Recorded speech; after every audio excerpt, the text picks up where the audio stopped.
Hello everyone. Today I'm going to tell you a fun story about a boy who was lazy but smart. By the end of the story, we will see how someone who is lazy can still work hard and overcome their laziness. But that's not all. While listening to the story, we'll also learn some new words and how to use them in sentences. This way, we can practice English in a fun and easy way. So, stay with me until the end. Once upon a time, there was a boy named Zack who lived in a small village. He lived with his parents in a small house on the edge of the town. Zack was very lazy. Every day he helped his dad in the field. But his job was just to scare away the birds that came to eat the rice. Most people use sticks or slingshots, but Zack didn't want to move much, so he made wooden poles and tied them with ropes in the field. This way, he could scare the birds without getting up. He could just lie down and relax. Zack's father was worried because of his laziness. He thought, if I get sick, how will Zack take care of the field? But Zack always finished his work, so his father didn't get angry. One summer, Zack's father became very sick.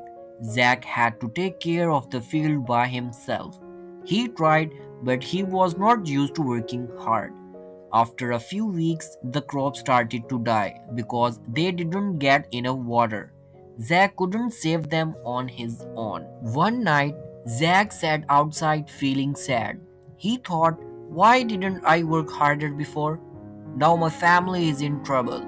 The next morning, he heard people talking in the village. A soldier was announcing a big competition at the king palace.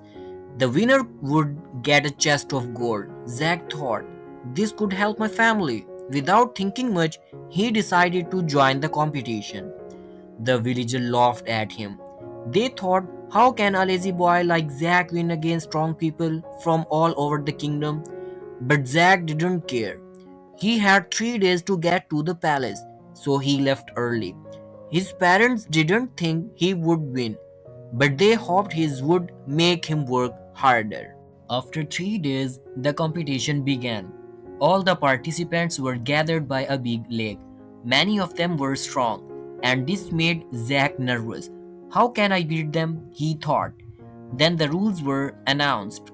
They had to cross the lake, and the first 3 people to finish would move on to the next round.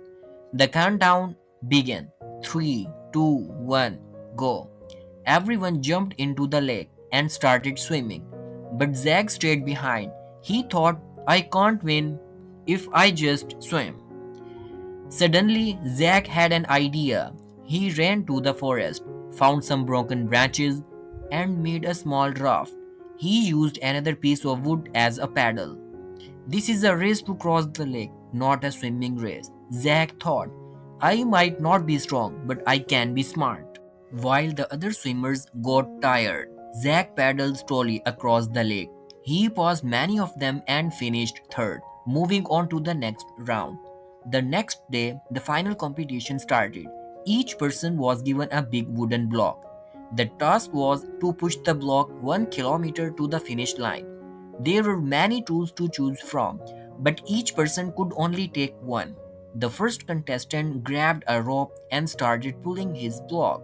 The second person took a piece of wood to use as a lever. Zack didn't rush. He thought carefully. I can't win by using my muscles. I need to be smart, he said to himself. After thinking for a moment, Zack picked a small knife. The crowd was confused. How can a knife help him move a big block?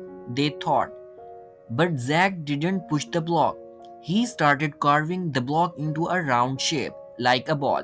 After about an hour, he finished carving the block. Now he had a wooden ball instead of a heavy block. Zack pushed the ball easily while the others struggled with their big blocks. Zack rolled the ball down the road using all his strength, and in the end, he was the first to cross the finish line.